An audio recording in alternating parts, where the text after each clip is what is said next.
belum ditenggelamkan itu berarti ada yang sesuatu dibuangkan dulu baru tenggelam. Oh iya. Tidak mungkin langsung tenggelam ada di dasar lautan kan. Jadi semua makna yang berbeda itu akan merujuk pada makna dasar aslinya, yakni melemparkan atau membuang. Teruslah menuntut ilmu, teruslah mengejar yang namanya ilmu pengetahuan, karena kita sebagai mahasiswa S2 tentunya butuh kecerdasan untuk mencerdaskan orang lain.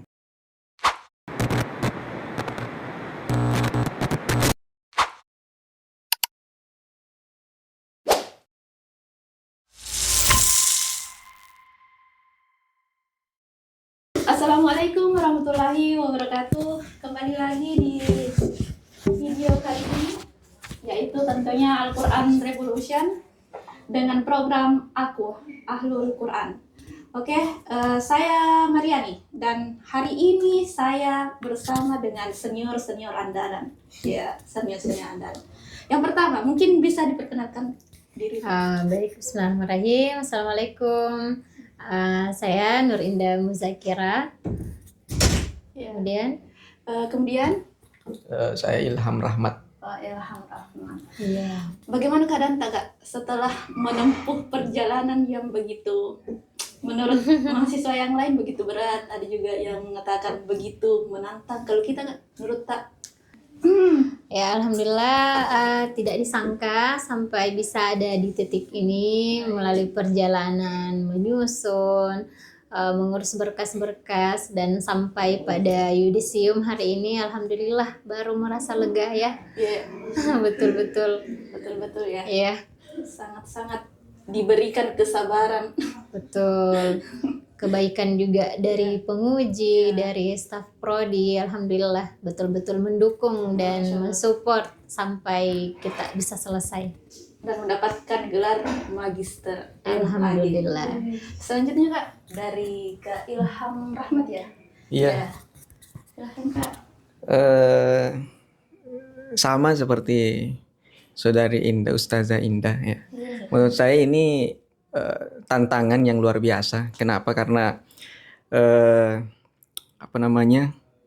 di samping pekerjaan juga yang harus kita lakukan, laksanakan, ya kita juga harus siapkan waktu untuk ke kampus, urus administrasi dan lain sebagainya, bimbingan, ya, dan bisa sampai di titik ini tentunya itu adalah perjuangan yang luar biasa lah.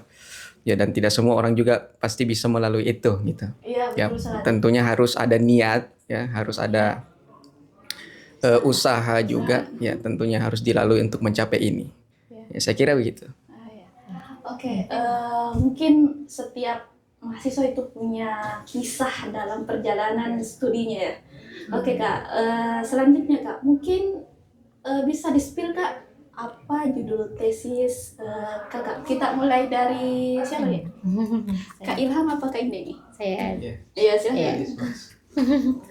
Baik, jadi judul tesis penelitian saya ini adalah konsep An-Nabadh dalam Al-Quran, suatu kajian tematik, di mana An-Nabadh ini itu lebih banyak di dalam Al-Quran itu disebutkan dalam bentuk kata kerja, nabadha. Iya. Akan tetapi judul yang diangkat itu dalam bentuk isimnya, an-nabadh. Kemudian kata term di dalam Al-Quran ini, an-nabadha itu memiliki makna yakni membuang, melemparkan ya. Di dalam Al-Quran itu ditemukan sebanyak 12 kali nabadha dan beserta derivasinya. Kemudian dari seluruh ayat yang peneliti baca, itu kami mendapatkan satu makna yang menunjukkan bahwa nabadha itu suatu pengabaian terhadap sesuatu. Ya, di dalam Al-Quran itu menceritakan tentang kisah-kisah umat-umat terdahulu. Banyakan konteks atau term nabadha ini mengangkat kisah-kisah umat terdahulu yang membangkang, yang zalim dan sebagainya. Kemudian akan tetapi ya, makna nabala ini itu terdapat dua konotasi yang berbeda. Apa itu? Ada jadi dia itu bisa berkonotasi positif, bisa berkonotasi negatif. Adapun konotasi positifnya itu dia bisa bermakna penyelamatan, bentuk penyelamatan. Akan tetapi dalam bentuk konotasi negatifnya itu bisa bermakna suatu penghinaan, penolakan dan perlawanan. Mungkin ya. Ya mungkin itu Kak. Iya. Oke, kita beralih ke Kak Ilham Rahmat. Mungkin bisa di-spill juga Kak, apa judul Kak? Ya, jadi judul penelitian yang saya angkat itu terkait dengan teori psikologi. Teori psikologi dari dua orang psikolog yang bernama David Dunning dan Justin Kruger. Jadi judulnya itu yang fix sekarang ya, karena ada beberapa kali diubah judulnya. Ada perubahan-perubahan Ya, ya. ada perubahan judul. Judul awalnya itu singkat dan ini di-ACC oleh almarhum Ustaz Shadiq. Dunning-Kruger Effect dalam perspektif Al-Quran, itu judul pertamanya, judul awalnya. Dan yang fix sekarang itu penyakit psikologis dalam Al-Quran, analisis teori Dunning-Kruger Effect dalam perspektif Al-Quran. Ya. Lalu Kak, kemudian kenapa bisa diambil teorinya Kak? Kan banyak teori-teori yang membahas tentang psikologi selain daripada teori tersebut. Ya. Kenapa teori Dunning? Oke. Jadi sebenarnya saya mengangkat penelitian ini, teori ini itu berangkat dari keresahan juga. Keresahan pribadi, dan mungkin sebenarnya ini juga keresahan kita sebagai mahasiswa yang tentunya bergelut di dunia pendidikan. Ya, betul. Ya, karena sebenarnya teori Dunning-Kruger Effect ini itu artinya sederhananya teori Dunning-Kruger Effect itu artinya orang yang sok tahu. Orang yang sok tahu, orang yang tidak mau mendengarkan nasihat orang lain, merasa dirinya paling benar, merasa dirinya paling pantas untuk bercerita tentang suatu ilmu dan tidak ingin mendengarkan nasihat orang lain. Itu sederhananya. Teori Dunning-Kruger Effect itu. Dan dan ini bukan cuma terjadi di dunia pendidikan ya, di dunia akademik, akan tetapi terjadi di sekitar kita, di sosial masyarakat kita. Sepertinya semua manusia deh. Makanya yang ditemukan ya Kak. ya, makanya itu berangkat dari keresahan saya. Ya, seperti itu. Ya, contoh sederhananya misalkan kita ya, mungkin pernah nongkrong di luar, kumpul-kumpul makan di kafe kah, di warkop dan lain sebagainya. Kemudian kita mendengarkan ada orang yang berbicara tentang sebuah ilmu atau pengetahuan yang disampaikan kepada orang lain. Kemudian dia merasa sangat percaya diri terhadap apa yang disampaikan itu. Tapi ketika kita memfasilitasi pembicaraan itu dengan kita searching di Google, cari kebenarannya, oh ternyata ini hanya sebuah miskonsepsi atau sebuah ketidakpahaman. Nah, di situ kemudian kita berkata dalam hati mungkin, ini orang paham tidak terhadap apa yang disampaikan gitu kan? Pasti ya sering muncul kalau ada kita lihat ini sebenarnya ini apa sih? Iya, itu. Atau misalkan ada orang yang bicara, terus kita sendiri yang sebenarnya paham, ahli di bidang itu. Jadi, ini ya mungkin kita hanya tertawa dalam hati, menertawakan kebodohan dan omong kosong yang dibicarakan itu. Dan sebenarnya efek tertinggi dari ini atau hierarki tertinggi dari Dunning-Kruger Effect ini, itu mereka bisa menyalahkan pakarnya.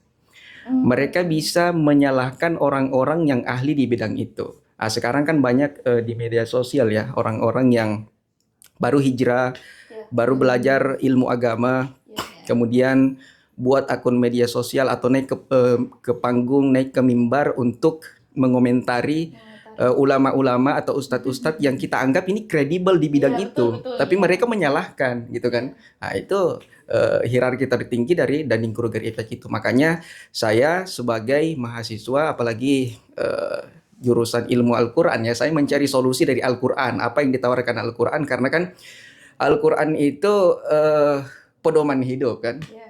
Ya, sahih li kulli zaman wa makan. Jadi pasti ada solusinya di sini. Iya. Jadi saya mengangkat itu dalam perspektif Al-Quran seperti itu. Dan kita ketahui bahwasanya Al-Quran itu berisi tentang banyak ilmu. Semua kayaknya ilmu ada di dalam Iya, Al-Quran. iya, betul. Ya.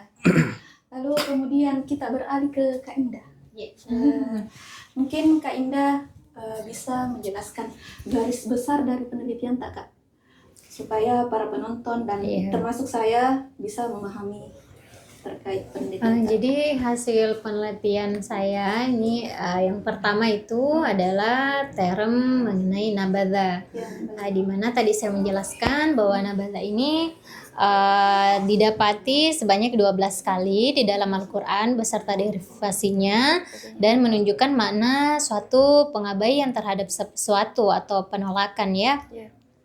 Kemudian adapun bentuk-bentuknya, yang kedua ini bentuk-bentuknya itu yang pertama ada dalam bentuk seperti tadi penolakan ya, penolakan, kemudian kedua penghinaan, kemudian yang ketiga di dalam Al-Quran itu ada dalam bentuk penyelamatan.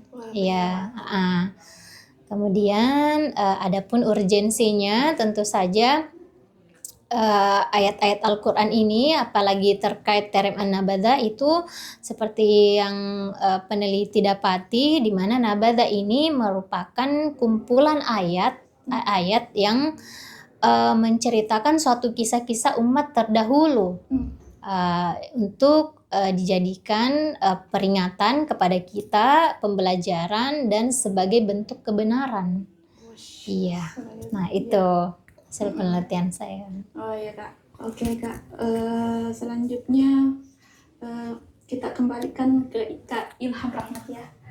Nah selain daripada tadi penjelasan terkait dengan psikologis, mungkin Kak garis besarnya penelitian tak yang bisa kita petik dan bisa kita jadikan acuan. Oke. Ini kan semacam apa namanya integrasi keilmuan ya, psikologi ke perspektif ilmu Al-Quran. Sebenarnya saya berusaha untuk mencari apa namanya paralelisasi ya, artinya kesinambungan gitu, yang relevan gitu terhadap term Dunning-Kruger effect ini dengan term Al-Quran gitu. Dan saya dapatkan hasil penelitian saya itu mendapatkan bahwasanya kata jahal, konsep jahal, term jahal itu paralel, dia relevan terhadap istilah Dunning-Kruger effect itu. Ya, karena jurnal yang dicetuskan pertama oleh David Dunning dan Justin Kruger itu judulnya Unskilled and Unaware of It. Artinya tidak punya kompetensi dan tidak sadar akan hal itu.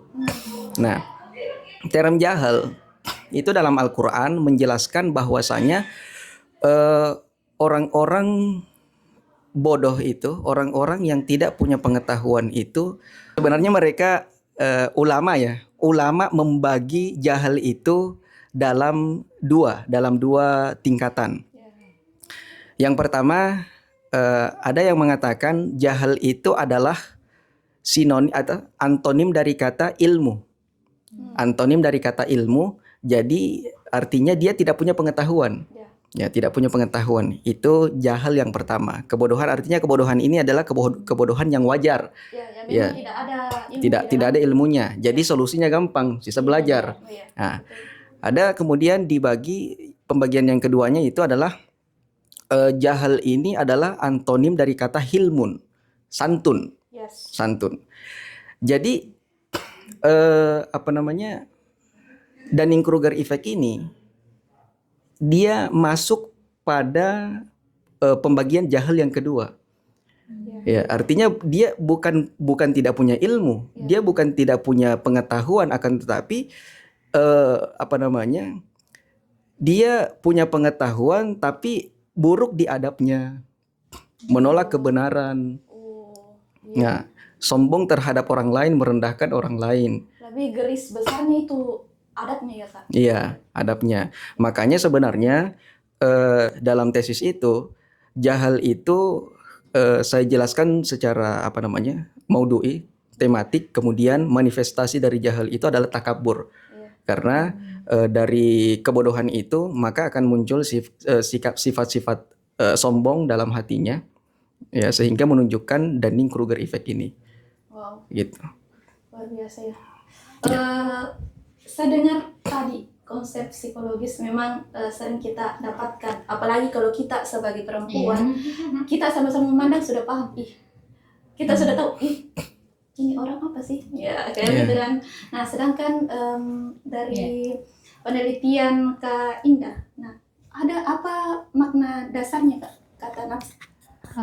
Makna dasarnya Iya, itu, kata dasarnya.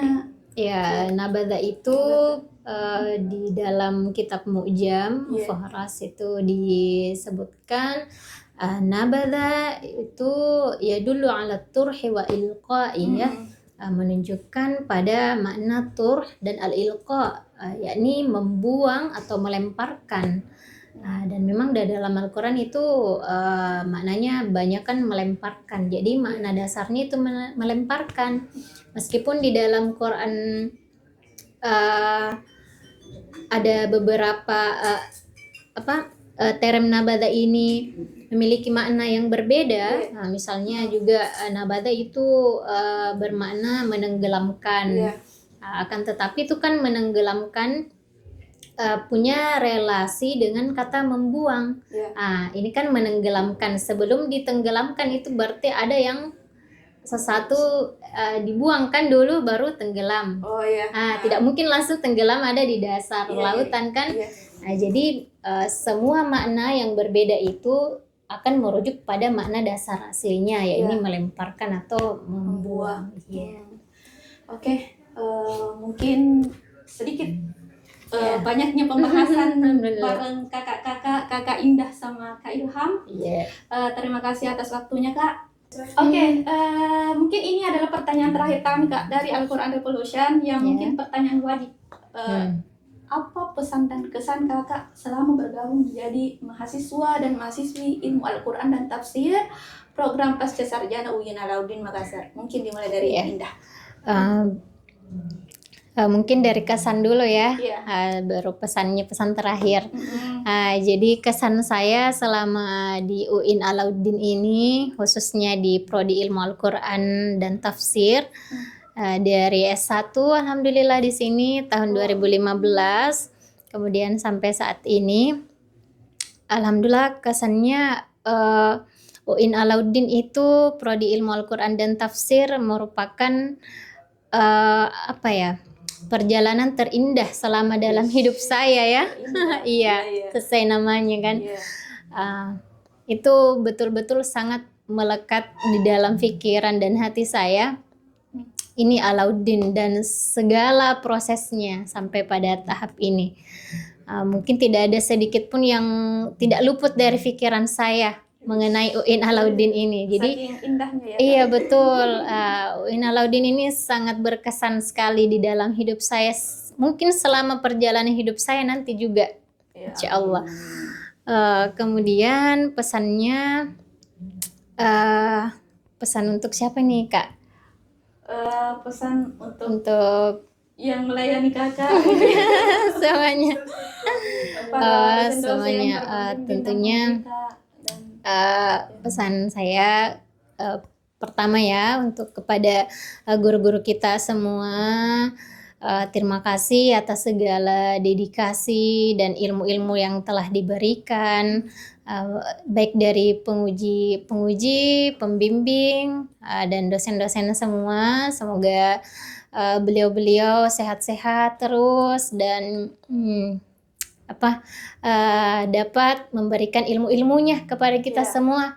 karena kita mengingat ada beberapa guru kita yang sudah meninggalkan kita ya. Jadi saya berharap guru-guru kita yang sekarang ini sehat-sehat terus, panjang umur, dan bisa memberikan ilmunya kepada kita.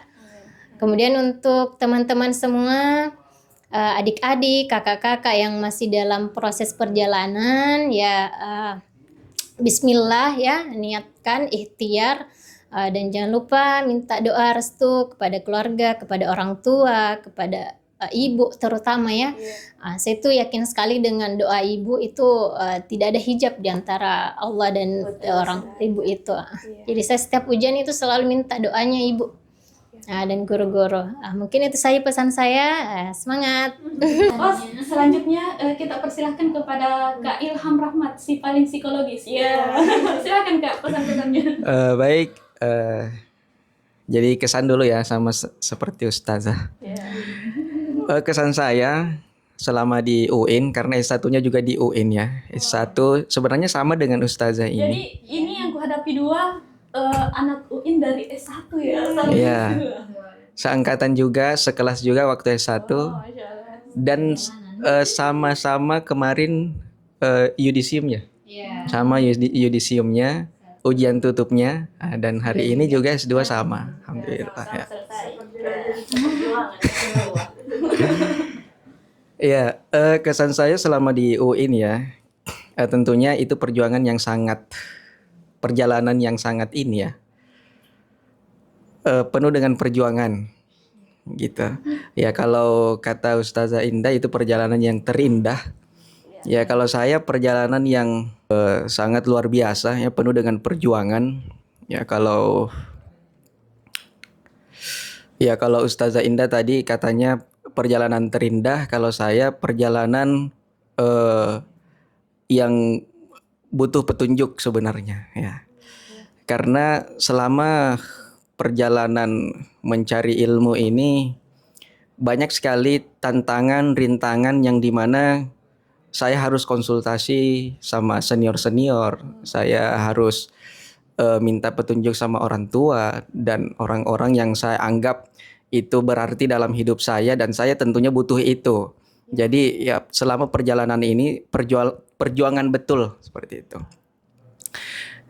Kemudian pesan saya kepada seluruh adik-adik mahasiswa yang sementara berjuang untuk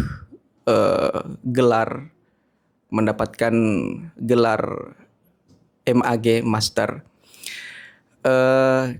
Saya berawal dari berangkat dari judul penelitian saya itu teori Dunning-Kruger Effect dalam perspektif Al-Quran. Pesan saya, don't debate with an idiot because you gonna lose. Ya pasti akan kalah. Kenapa kalah? Karena mereka bodohnya sudah lebih lama daripada kita. Pengalaman bodohnya mereka itu lebih lama daripada kita ya. Makanya ya tinggalkan saja. Dan saran daripada Al-Quran juga bahwasanya orang-orang yang jahil, orang-orang yang sombong, tidak ingin mendengarkan nasihat itu tidak diabaikan, akan tetapi ditinggalkan untuk menghindari konflik, seperti itu salah satunya. Kemudian pesan saya pesan saya secara umum kepada seluruh mahasiswa, ya teruslah menuntut ilmu, teruslah mengejar yang namanya ilmu pengetahuan, karena kita sebagai mahasiswa S2 tentunya butuh kecerdasan untuk mencerdaskan orang lain. Saya kira sekian. Terima kasih. Wah, luar biasa ya. Dari kedua narasumber kita ini sama-sama memiliki kecerdasan yang luar biasa. Nah, karena itu tadi pertanyaan terakhirku, dan mungkin saya akan menambah sedikit lagi pertanyaan terakhir. Iya, karena Kak sekarang itu mahasiswa baru telah diumumkan bahwa telah bergabung menjadi mahasiswa ilmu Al-Quran dan tafsir khususnya. Mungkin ada motivasi secara khusus kepada mereka agar diawali dengan penuh semangat, sehingga kita dijadikan sebagai pembelajaran bahwa oh iya, setiap mahasiswa punya down, setiap mahasiswa punya masalah, dan kita harus Iya. mengalami hal itu dan memperjuangkan bahwa kita memang betul bisa sebenarnya. Iya, Ya, silakan. Dek. Jadi pesan Dek, Iya, pesan mahasiswa untuk mahasiswa baru yang masuk ke dalam prodi ilmu Al-Quran dan tafsir pasca sarjana. Pertama-tama ahlan wa sahlan, selamat datang di jurusan kita ini. Kalau saya bilang Kak, jurusan dunia akhirat. Wah, Ya, saya juga jurusan bilang. ilmu Al-Quran dan tafsir. Karena kenapa dunia akhirat? Karena di dalam Al-Quran itu semua pedoman hidup kita, kunci-kunci hidup kita ada di dalam Al-Quran. Kemudian yang pertama itu pesannya harus dimulai dari niat dulu ya. Itu sih yang penting, niat kita masuk kuliah itu apa? Apakah cuma mau gelar kah atau mau cuma untuk panggung kah? Karena banyak orang kan yang melanjutkan studi itu cuma untuk gelar saja, untuk nama di panggung. Itu diperbaiki dulu niatnya. Diniatkan untuk semata-mata karena Allah dan ilmu ya, itu yang pertama. Kemudian yang kedua itu ikhtiar. Iya, ikhtiar. Ikhtiar itu bukan cuma usaha ya, tapi di dalam ikhtiar itu kita juga butuh kesabaran. Iya, harus banyak-banyak bersabar karena kunci daripada ujian, musibah atau kendala-kendala yang kita hadapi itu bersabar dan berusaha.